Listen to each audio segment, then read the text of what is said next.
जय Hind. Welcome to एहसान sir academy. Today I will discuss class 10th math of R D Sharma books. Exercise 1.3 exercise 1.3 को cover करना है, आज के डेट में पढ़ना है आज की इस क्लास में।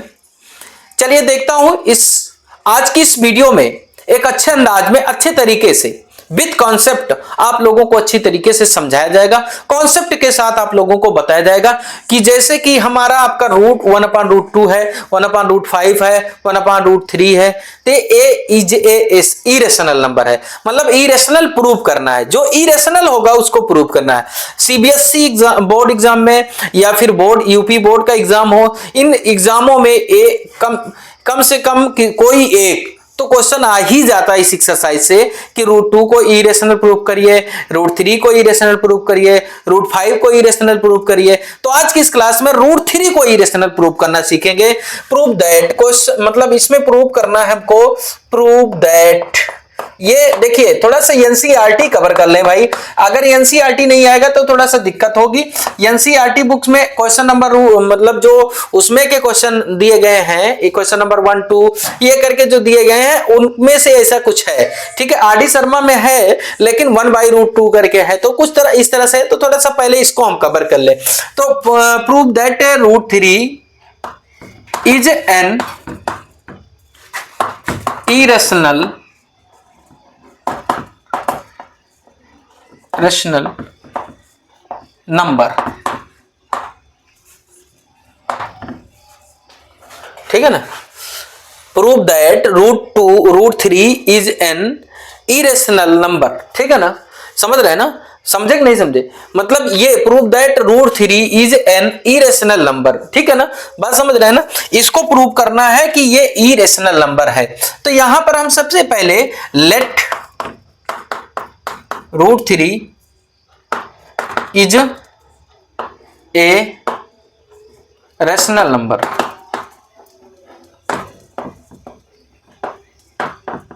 ठीक है ना, इसको लेट कर लेते हैं कि ये एक रेशनल नंबर है। ठीक है ना, एंड हम ऐसा मान लेते हैं late √3 is equal to a/b। क्या मान लेते हैं? a/b मान लेते हैं, या फिर आप q/p मान लेते हैं, p/q मान लेते हैं, कुछ भी मान लेते हैं। where a and b coprime number, को-प्राइम्स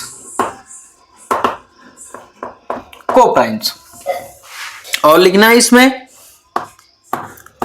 it means, इसका मतलब यह होगा कि there HCF is 1 but B is does not equal of 0। मतलब B जो नीचे है, डिनोमिनेटर जो इसका है वो 0 नहीं होना चाहिए। मतलब अगर आप रेशनल मान रहे हैं तो a/b इसको मानेंगे, मतलब a/b के फॉर्मेट में होना चाहिए। तो हमने मान लिया कि a/b के फॉर्मेट में है। ठीक है ना। उसके बाद जब a/b के फॉर्मेट में है तो हेयर a एंड b को प्राइम होना चाहिए। रेशनल में अगर आप रेशनल किसी को मान रहे हैं तो उसको को प्राइम होना चाहिए, अर्थात उसका HCF 1 ही आना चाहिए और कुछ नहीं आना चाहिए। तो इसमें इसका HCF 1 हमने मान लिया कि इसका HCF 1 ही है। B does not equal of 0, मतलब B 0 है नहीं। ठीक है ना, मैं मान लिया कि नीचे 0 नहीं होगा, डिनोमिनेटर आपका 0 नहीं होगा। चलिए इसको तो हमने मान लिया। अब इसी को हम जो हमने माना लेट किया है उसको रॉन्ग प्रूव करेंगे। मतलब वो सही नहीं है, मेरा मानना गलत है कि इसका HCF 1 होता है। मैं ये साबित करूंगा कि इसका HCF 1 नहीं कुछ और होता है। ठीक है ना, 1 के साथ साथ कुछ और होता है। 1 तो सबका HCF होता है, लेकिन उसके साथ साथ कुछ मतलब जिन नंबर का HCF नहीं होता उनका तो 1 होता ही है। लेकिन इस नंबर का हम मान अभी प्रूव करेंगे कि HCF 1 नहीं और कुछ भी होता है। चलिए देखता हूं, इसको साबित करता हूं। इसका कॉमन फैक्टर 1 ही नहीं होता और कुछ कॉमन फैक्टर होता है, उसको प्रूव करता हूं। सबसे पहले स्क्वायरिंग कर लीजिए। स्क्वायरिंग करेंगे, squaring both side, squaring both side, ठीक है ना। √3 का स्क्वायर करेंगे एंड a अपन b का स्क्वायर करेंगे तो a स्क्वायर b स्क्वायर हो जाएगा। √3 का स्क्वायर 3 हो जाएगा, a is equal to a square upon b square हो जाएगा। तो यहां पर 3b स्क्वायर आ गया is equal to a square हो गया, a square is equal to आपका आ गया 3b स्क्वायर आ गया। ठीक है ना। आप समझिए, थोड़ा सा प्लेस कम होता है, थोड़ा सा इसको हमको आपको समझना है कि a स्क्वायर इज इक्वल आपका क्या आ गया 3b स्क्वायर आ गया। अब ये क्लियर हुआ कि जो a एंड b कोई इंटीजर था जो आपने माना था कोप्राइम्स था, तो a स्क्वायर का जो a स्क्वायर को डिवाइड से कौन कर रहा है 3 कर रहा है, मतलब a स्क्वायर जो है 3 से डिवाइजिबल है, अर्थात a स्क्वायर 3 से डिवाइड्स हो रहा है कि नहीं हो रहा है, क्योंकि इज इक्वल टू में आया है ना। जैसे कि आप समझिए, आप ये समझिए कि जैसे कहीं पर 9 लिखा है, ठीक है ना, 9 इज इक्वल टू अगर 3 इंटू 2 लिख दिया गया है, बात समझे, या 3 इंटू 6 लिख दिया गया है, तो ये 9 3 से तो डिवाइड हो ही जाएगा। ठीक है ना। तो ये अगर ये 3 से डिवाइड हो रहा है तो इसका एक कॉमन फैक्टर 3 हुआ कि नहीं हुआ, इसका फैक्टर 3 हुआ कि नहीं हुआ। तो यहां पर लिखेंगे, आप एक बात और जान लीजिए कि अगर कोई भी इंटीजर होगा उसका स्क्वायर किसी इंटीजर से डिवाइजिबल है तो वो इंटीजर भी उस नंबर से डिवाइजिबल हो जाएगा। एग्जांपल के तौर पे समझिए, अगर 4 का स्क्वायर जो है 2 से डिवाइजिबल है, बात समझे, 4 का स्क्वायर अगर 2 से डिवाइजिबल है, 4 का स्क्वायर 16 होगा, 16 2 से डिवाइजिबल होगा, 2 8 जा 16 हो जाएगा, तो 4 भी 2 से डिवाइजिबल होगा भाई। ठीक है ना। 4 भी आप देखिए इसका स्क्वायर हटाने के बाद 2 से डिवाइजिबल हो जाएगा कि नहीं हो जाएगा, बात आप समझ रहे हैं ना। तो इसमें यही करना है, ठीक है ना, मेरी बात को समझिए, इसमें यही करना है, समझे। तो उसी चीज को लिखना है, सिंस a स्क्वायर डिवाइड्स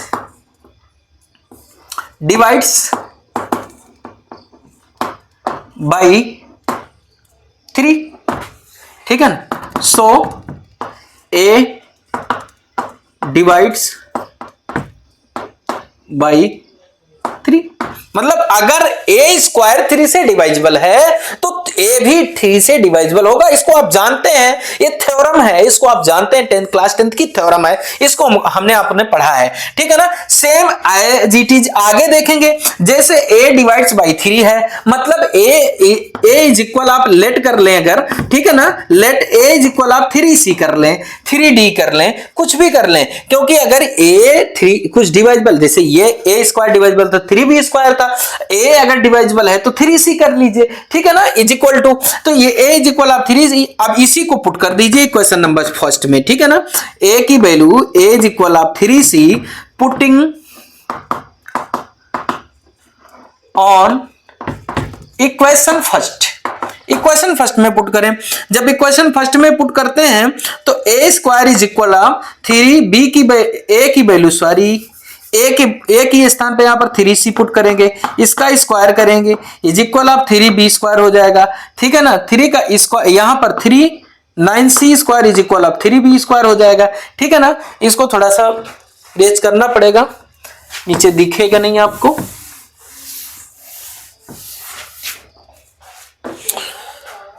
तो देखिए यहां पर जब इसको सॉल्व करेंगे तो b square is equal to आ जाएगा आपका, b square is equal to आ जाएगा 9c स्क्वायर बाई में 3।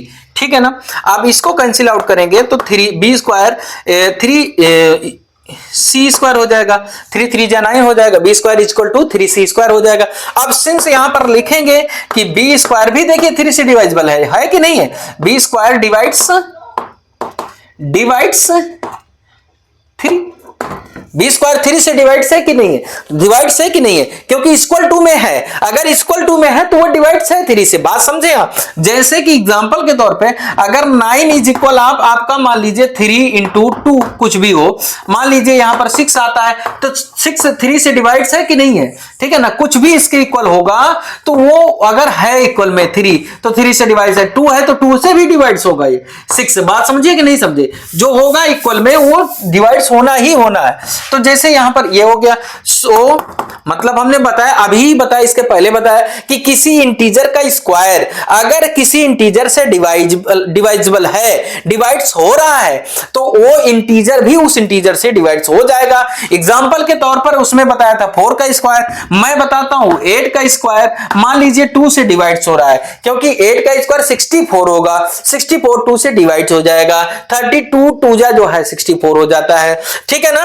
तो इसका स्क्वायर हटाने के बाद 4 जो इसका स्क्वायर रूट आएगा, अर्थात वो जो इंटीजर होगा जिसका स्क्वायर है वो भी तो 2 से डिवाइड हो रहा है कि नहीं। सेम एज इट इज ये थ्योरम है। इसी थ्योरम के बेसिस पे हम यहां पर लिख सकते हैं कि b डिवाइड्स बाई 3। बात समझे ना।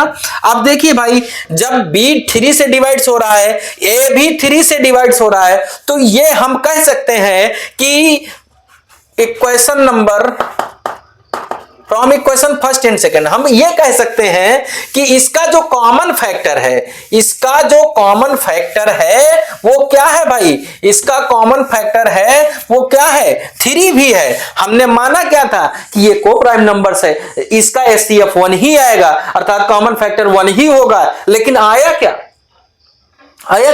3 आया कि नहीं आया, 3 आया ना। इन दोनों का एचसीएफ अगर फाइंड करेंगे तो 3 आ जाएगा। बात समझे ना। अगर ऐसा हो गया तो जो आपने रैशनल माना था वो तो रॉन्ग हो गया ना। आपका मानना रॉन्ग हुआ कि नहीं हुआ। अगर आपका मानना रॉन्ग हुआ तो ये आपने रैशनल माना था, तो रैशनल अगर नहीं हो रहा है तो क्या होगा, इरेशनल होगा। अगर इवन नहीं है तो ऑड होगा, रैशनल नहीं है तो इरेशनल होगा। अगर कोई चीज नहीं है तो दूसरा चीज होने वाला है। बात समझ रहे हैं ना, अपोजिट तो होना ही है। तो यहां पर लिखेंगे from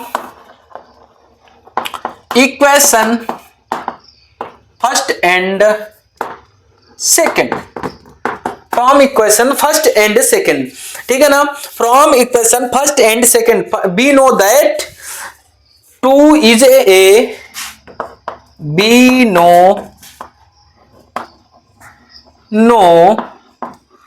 that we know that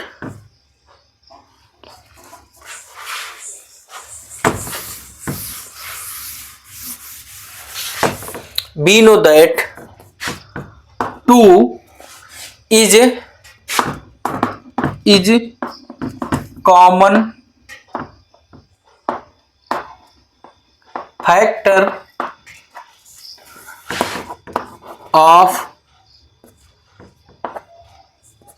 factor of 2 की 3, सॉरी इसमें 3 है, देखिए 3 है ना। बी नो दैट या बी ऑब्टेंड लिख सकते हैं, हम जान गए, या बी ऑब्टेंड लिख दीजिए, obtained, be obtained that 3 is a common factor of A and B, ठीक है ना, A and B, B obtain that 3 is common factor of A and B, ठीक है ना, A and B, समझ रहे हैं ना आप। इसमें ये आगे लिख सकते हैं B, this contradicts but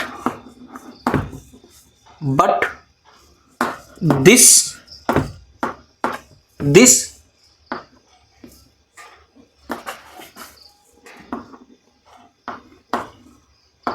contradicts,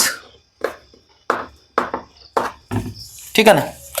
B obtain that 3 is common factor of A and B but this contradicts, क्या है ये, कंट्राडिक्स है। क्या मतलब, विरोधाभास है, मतलब ये अपोजिट हो गया। सो या हेंस √3 is an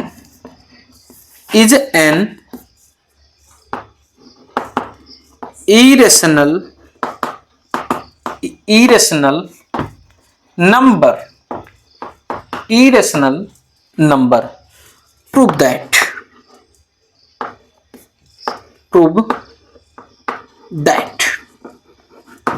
या आपने हिंस लिखा ही है, ठीक है ना।